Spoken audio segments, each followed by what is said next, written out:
Bienvenue dans Pour de vrai, le podcast qui explore les faits réels avec une perspective féministe et engagée. Je m'appelle Clémentine et je pense que les histoires vraies sont souvent le reflet du monde qui nous entoure et peuvent nous aider à le comprendre et à l'appréhender. Le premier dimanche de chaque mois, je vous fais découvrir une nouvelle histoire vraie, parfois connue, parfois plus confidentielle. À la fin de chaque épisode, je vous donne mon avis et en me basant sur différentes sources, j'apporte un éclairage et mon analyse sur des thématiques en lien avec l'histoire. Bonne écoute!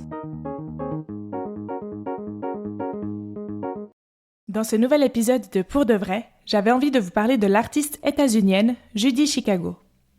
Si elle n'est pas très connue en dehors des milieux artistiques, Judy Chicago est une des pionnières de l'art féministe.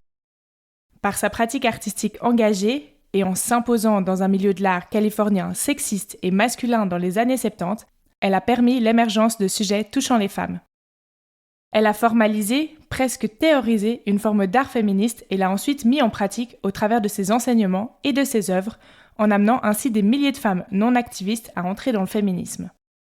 Judy et ses œuvres ont été un peu oubliées dans les années 90 et 2000, mais elle connaît un regain d'intérêt avec le retour du féminisme sur le devant de la scène dans les années 2010. Dans l'analyse, je vais vous donner mon point de vue et nous allons parler plus en profondeur de la place des femmes dans le monde de l'art.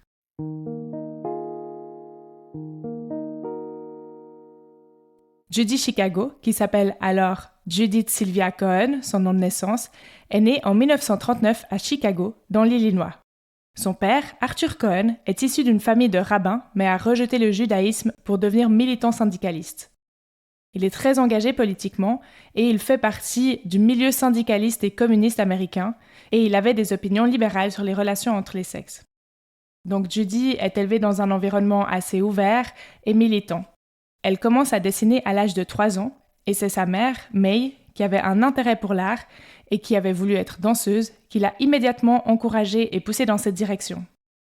Le foyer des Cohen se transformait souvent en lieu de rencontre pour les discussions des groupes politiques dont faisaient partie Arthur et May, les parents de Judy. Et dans ces discussions, les femmes prenaient part au débat politique et ça a donné à Judy le sentiment que c'était quelque chose de tout à fait banal. Elle écrira plus tard, dans son récit autobiographique, « J'ai grandi avec l'impression que je pouvais faire et être qui je voulais ». En 1947, âgée de 8 ans, Judy commence à prendre des cours à l'Institut d'art de Chicago. Elle va fréquenter cette école jusqu'à ses 18 ans. Alors que Judy est âgée de 9 ans, son père, Arthur, est contraint de démissionner du syndicat. Semble-t-il pour éviter une enquête qui aurait pu le mener en prison. Et en effet, on sait en tout cas qu'à la fin des années 40, l'anticommunisme se fait de plus en plus présent et il deviendra même institutionnalisé avec l'arrivée au pouvoir de McCarthy et ce qu'on appellera la chasse aux sorcières. Donc le père de Judy, Arthur, arrête ses activités militantes et il prend un travail comme vendeur d'assurance. Mais la perte du travail qui donnait du sens à sa vie, ça a été vraiment un coup dur pour lui et il va tomber malade. Arthur meurt d'un ulcère à l'hôpital. Judy, âgée de 13 ans, n'est pas autorisée à assister à l'enterrement.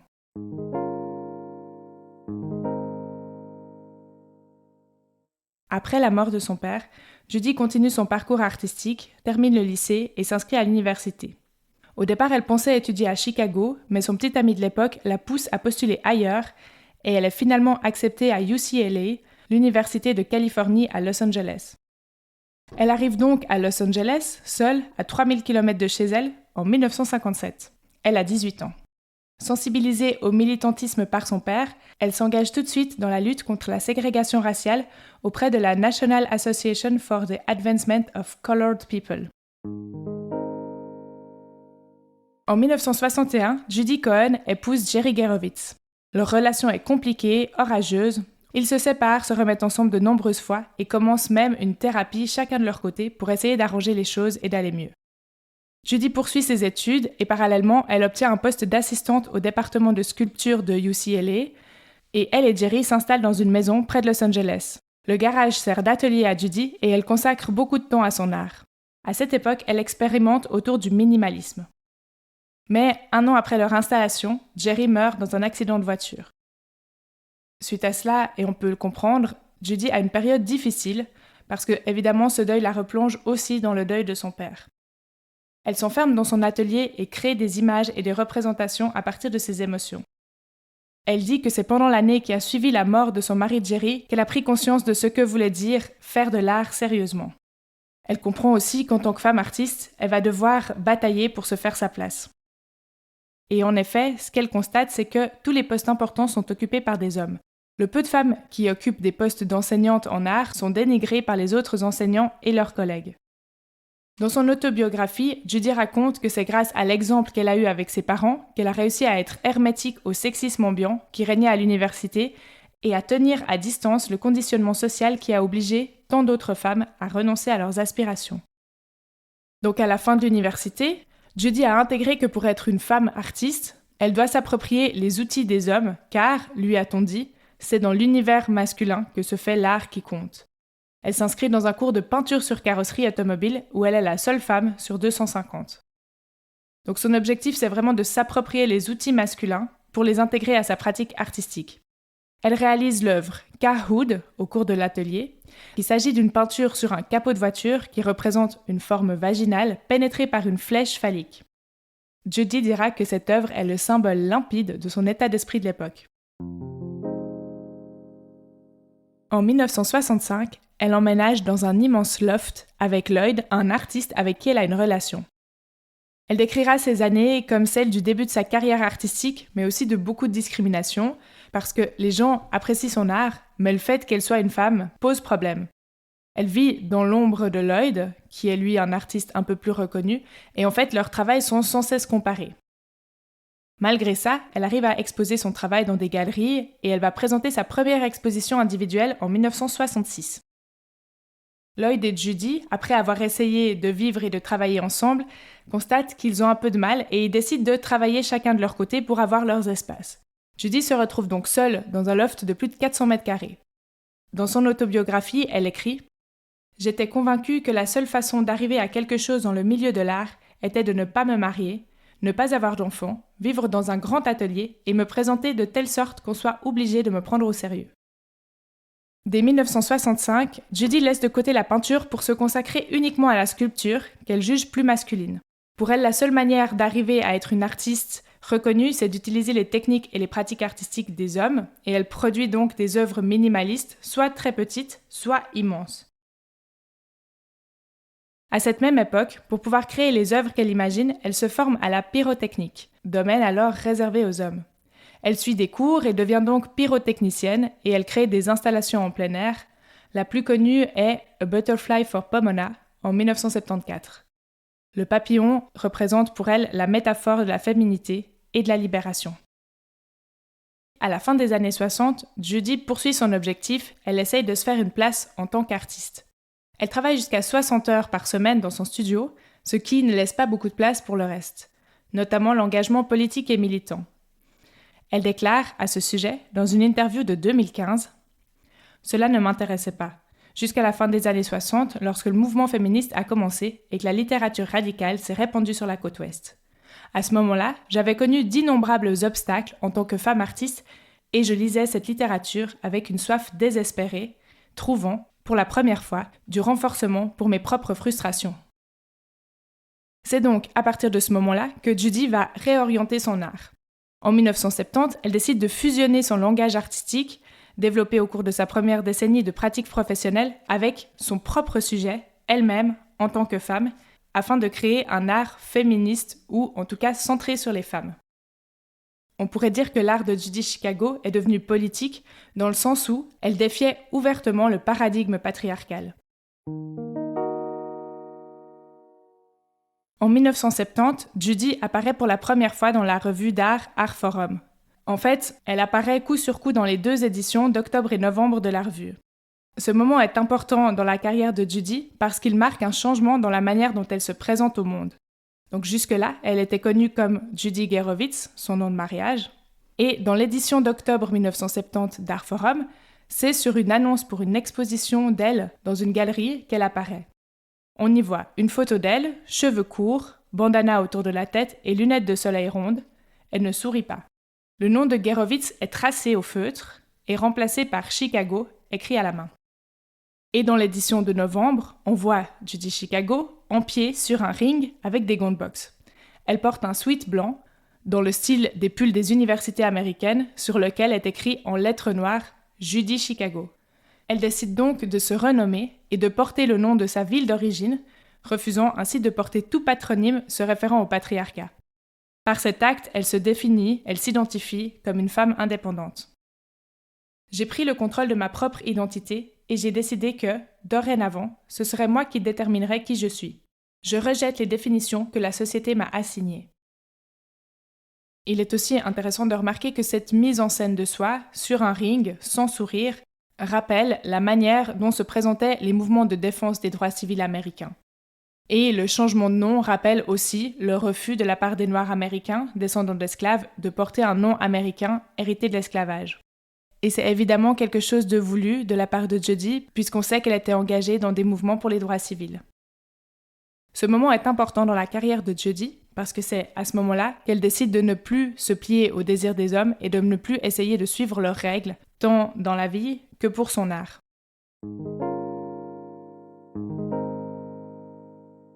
Au début des années 70, la notion d'art féminin se développe plus largement. Donc on s'interroge beaucoup sur l'idée qu'il existerait un art féminin et des organisations artistiques féministes se développent, dont beaucoup sont des projets coopératifs ou collaboratifs. Les projets Woman House et The Dinner Party de Judy Chicago, sur lesquels je reviendrai, sont de ceux-ci.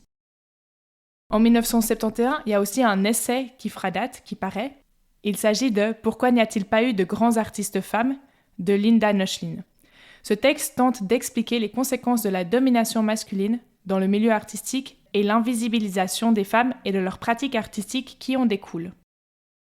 Alors si je vous précise ça, c'est parce que dans cet épisode, je vous parle de Judy Chicago, mais il faut garder à l'esprit qu'elle s'inscrit dans une époque où le mouvement de libération des femmes et des minorités est très actif et où beaucoup de choses dans ces domaines-là sont remises en question et bougent.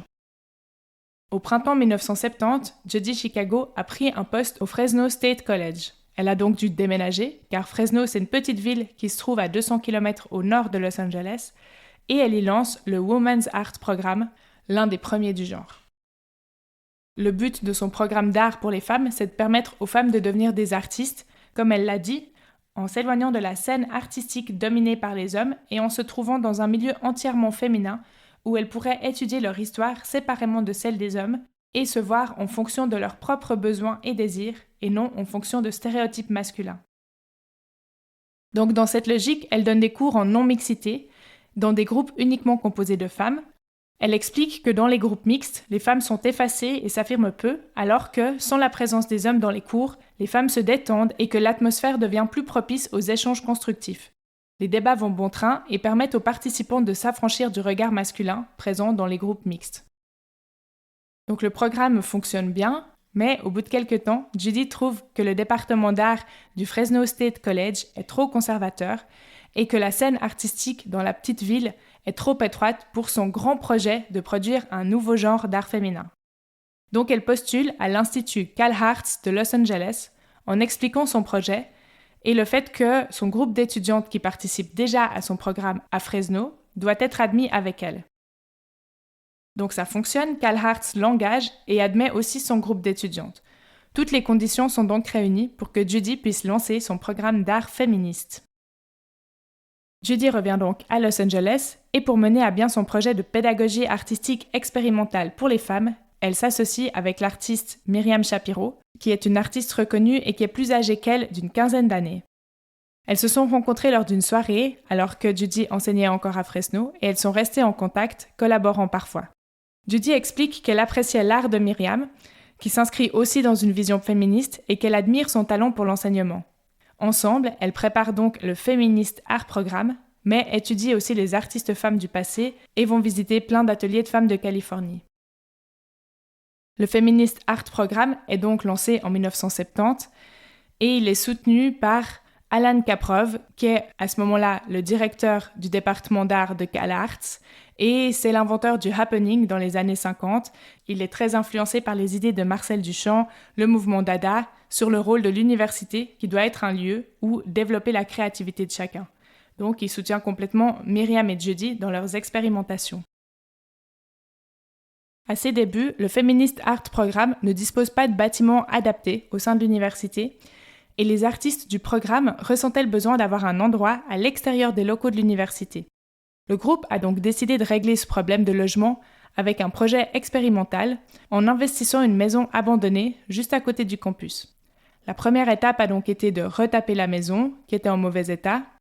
Les étudiantes ont donc dû remplacer les fenêtres, réparer les toilettes, etc. En parallèle de ça, elle mène une réflexion sur la relation des femmes à la maison, au foyer et à l'espace domestique. Donc l'idée, c'est que les femmes se réapproprient le domaine de la maison, dans laquelle on les confine depuis des dizaines d'années. Le résultat final de ce projet et de cette réflexion a été Woman House. C'est donc une installation artistique construite dans cette maison par les étudiantes du Feminist Art Programme. La Woman House se compose donc d'une maison individuelle avec des chambres dédiées à des installations, des performances ou des projets collaboratifs qui visent à mettre en évidence l'amalgame idéologique et symbolique entre la femme et le foyer. Dans les installations et performances qui constituent le projet Woman House, les artistes femmes se réapproprient des gestes domestiques comme coudre, matelasser, cuire ou décorer, mais y intègrent une dimension artistique comme une manière de se libérer. L'idée de Jeudi Chicago, c'est de voir ce qui se passerait si les femmes faisaient des activités ménagères, des pratiques artistiques valorisées.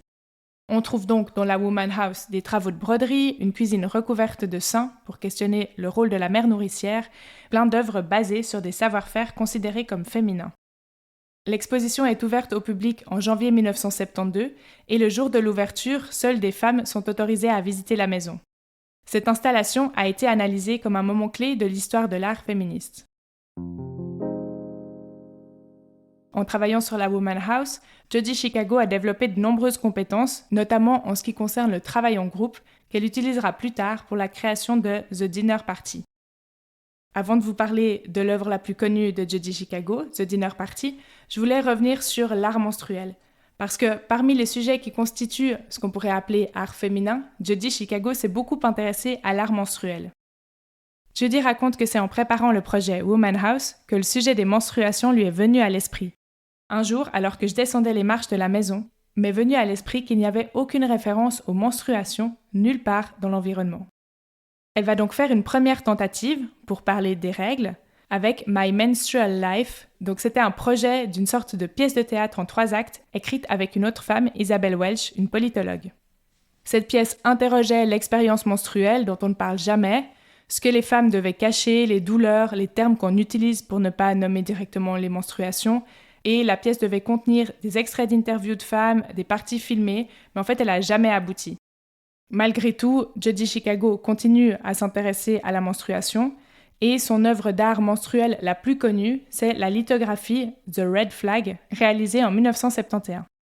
Jeudi Chicago décrit cette œuvre comme la main d'une femme sortant un tampax sanglant de son vagin.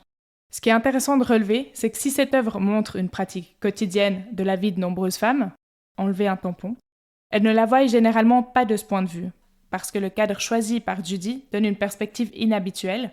On voit seulement, de face et en plan assez serré, la partie du pelvis avec la main qui tire sur la ficelle du tampon. Ça crée en quelque sorte une nouvelle image pour les spectateurs, qu'ils aient expérimenté le cycle menstruel ou pas. Et c'est important pour Jeudi parce que pour elle, ne pas parler de quelque chose qui nous concerne revient à nier notre propre existence, à avoir honte de ce que nous sommes. Donc elle choisit de montrer frontalement la vérité. C'est une partie de la vie d'une femme.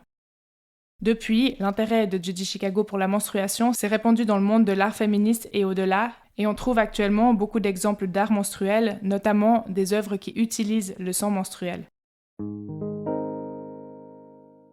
Au printemps 1972, Myriam Shapiro et Jeudi Chicago cessent leur collaboration autour de la communauté de femmes artistes qu'elles ont créée.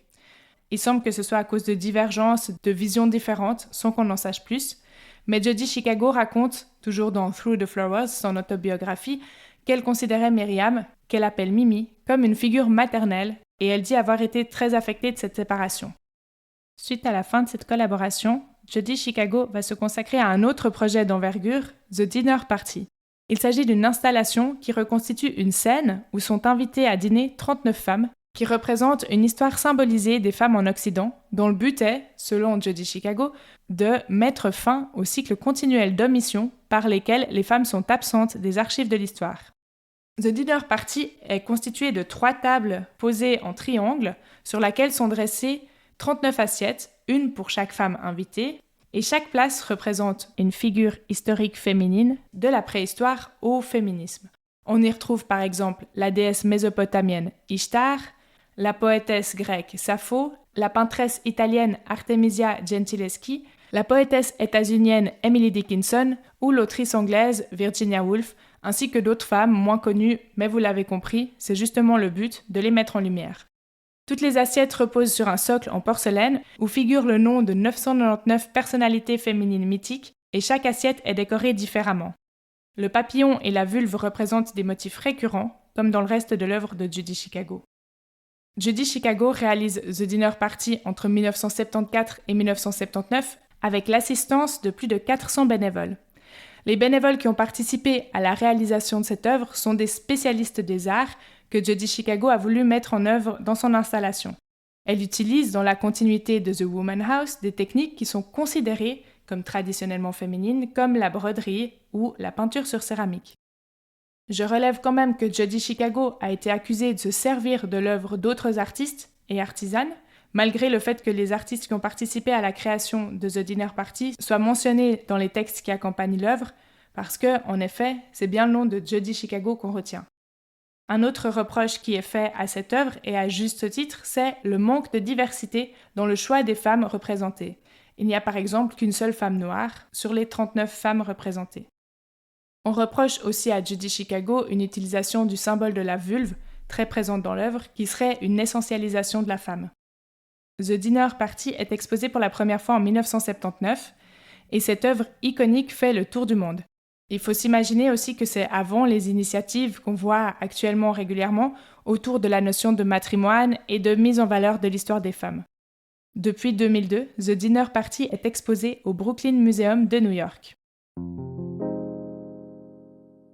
En 1975, Judy Chicago publie Through the Flowers, le livre dont je vous parle depuis le début de cet épisode. C'est une sorte de récit autobiographique, et ce serait l'autrice Anaïs Nin, de laquelle Judy était très proche à ce moment-là, qui l'aurait encouragée à l'écrire. Lors de la publication, Judy n'a alors que 36 ans, mais elle est reconnue en tant qu'artiste, elle a réussi à se faire une place dans le monde de l'art, et ce livre, en plus de raconter son parcours, est pensé comme une sorte de manuel pour les femmes qui voudraient devenir artistes. Donc elle y décrit toutes les difficultés auxquelles elle a été confrontée et comment elle les a surmontées. En 1979, Judy se sépare de Lloyd Hamrell, son compagnon depuis de nombreuses années, et après les années 80, Judy est un peu moins visible dans le monde de l'art, on parle un peu moins d'elle, c'est aussi une période où les idées féministes sont un peu moins sur le devant de la scène, mais elle continue donc son parcours artistique. En 1985, Judy épouse le photographe Donald Woodman, donc ils sont toujours mariés actuellement et ils travaillent parfois ensemble. Judy Chicago revient sur le devant de la scène dans les années 2010 et elle est plus sollicitée que jamais depuis le mouvement MeToo. Elle explique d'ailleurs dans une interview publiée dans le journal Le Monde en 2018 « Je suis connue, je vends, mais mes œuvres coûtent toujours moins cher que celles des hommes. » Pourtant, en 2018, Judy Chicago figure dans le classement des 100 personnes les plus influentes établi par le Times Magazine et elle est honorée par le National Women's Hall of Fame en 2021. En 2019, Judy Chicago collabore avec la marque de luxe française Dior pour la création de la scénographie de leur défilé parisien qui s'est tenu dans le jardin du musée Rodin. Donc elle y a installé une monumentale sculpture et elle a aussi créé, parallèlement à ça, une collection de sacs à main. En 2020, Judy Chicago voit sa première rétrospective à l'âge de 81 ans, qui est accueillie par le De Young Museum à San Francisco. Aujourd'hui, Judy Chicago est âgée de 84 ans, elle est active sur Instagram, alors je ne sais pas si c'est elle qui gère le compte, mais en tout cas, on peut la voir dans des reels. Elle a toujours ses cheveux violets ou rouges ou multicolores. Dans ses publications, elle prend position sur des sujets politiques et fait notamment la promotion de ses produits dérivés. Et dans sa bio, elle se définit comme une artiste badass depuis 6 décennies.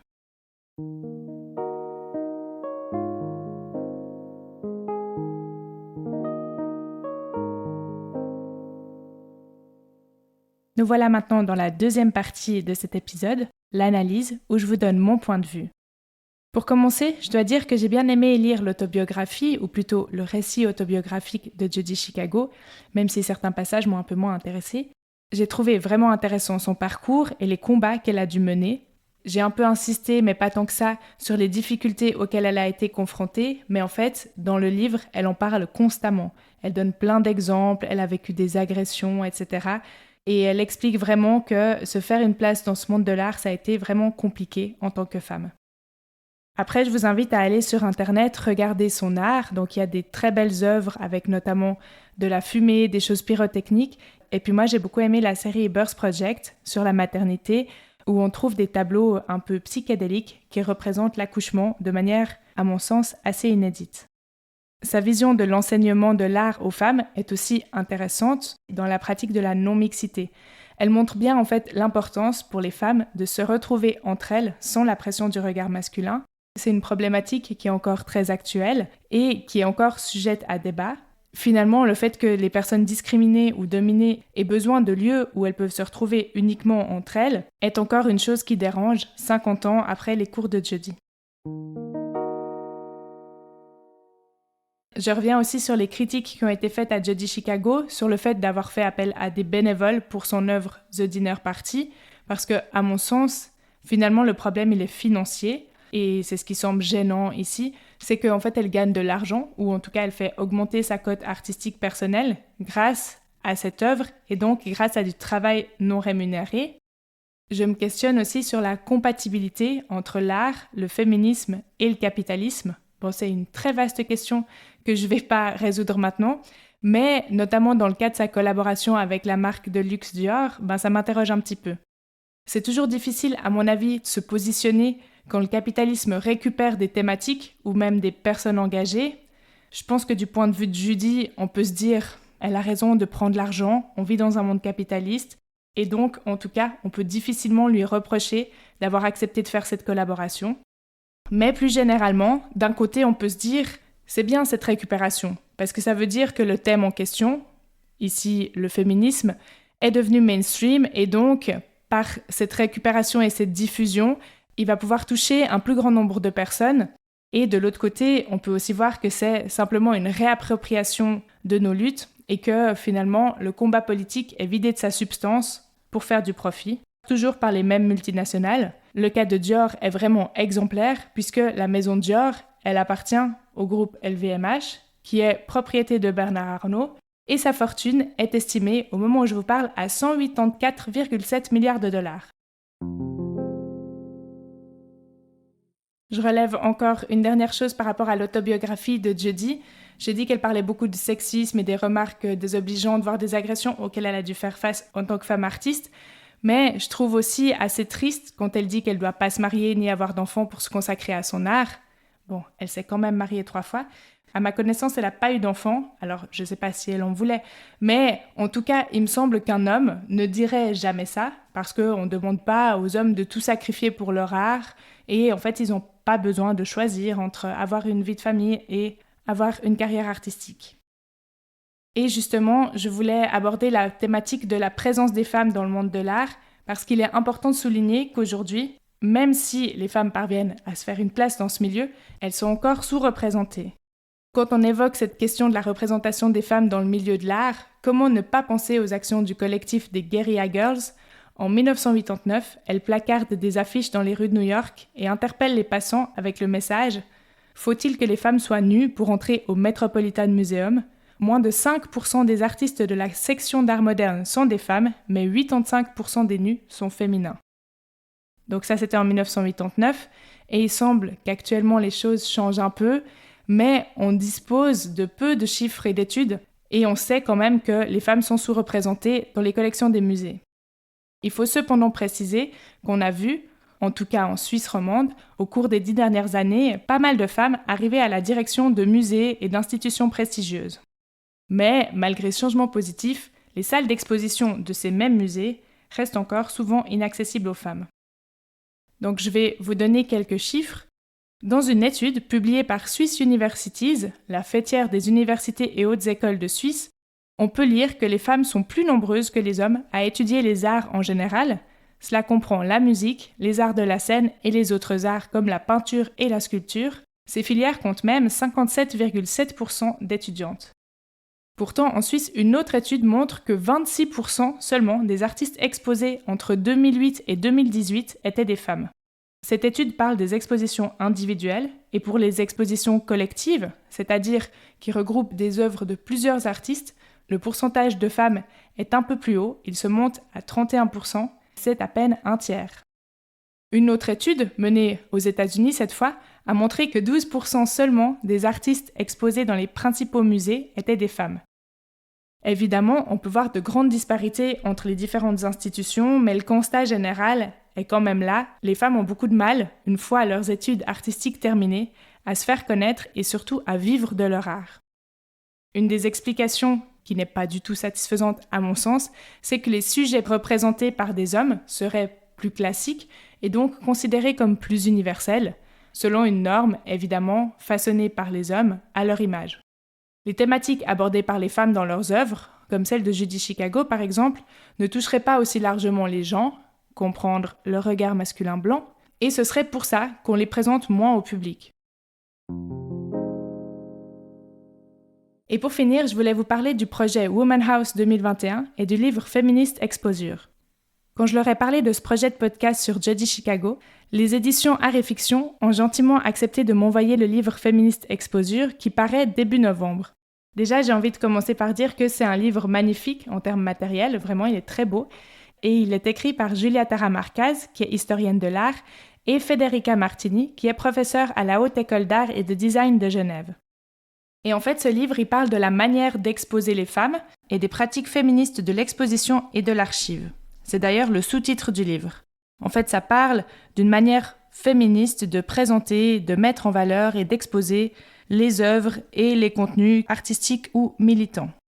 Et il y a aussi tout un chapitre qui parle du projet Woman House 2021, parce que 2021, c'est les 50 ans du projet Woman House de Judy Chicago et de ses étudiantes, mais c'est aussi, vous le savez si vous avez écouté ma série Déguer le patriarcat, les 50 ans du droit de vote des femmes en Suisse. Et à cette occasion, le manoir de la ville de Martigny a réalisé l'exposition Woman House 2021, qui a été curée par Julia Tara-Marcaz, une des deux autrices du livre, et donc dans un article, elle parcourt cette exposition qui revient sur l'exposition Woman House originale, mais qui met aussi à l'honneur des artistes suisses et qui propose des installations diverses. Évidemment, la référence du livre se trouve dans la description de l'épisode. Vous venez d'écouter Pour de vrai et je vous en remercie chaleureusement. Vous trouverez toutes les sources et références citées et utilisées pour préparer cet épisode dans la description. Si vous aimez ce podcast et que vous ne voulez pas rater les prochains épisodes, abonnez-vous sur votre plateforme d'écoute. Pour m'aider à faire connaître Pour de vrai, vous pouvez aussi lui donner 5 étoiles sur Spotify ou Apple Podcasts ou même laisser un commentaire. Vous pouvez aussi le recommander à vos amis. Et pour ne rien rater en attendant la sortie du prochain épisode, c'est sur la page Instagram du podcast que ça se passe. À bientôt!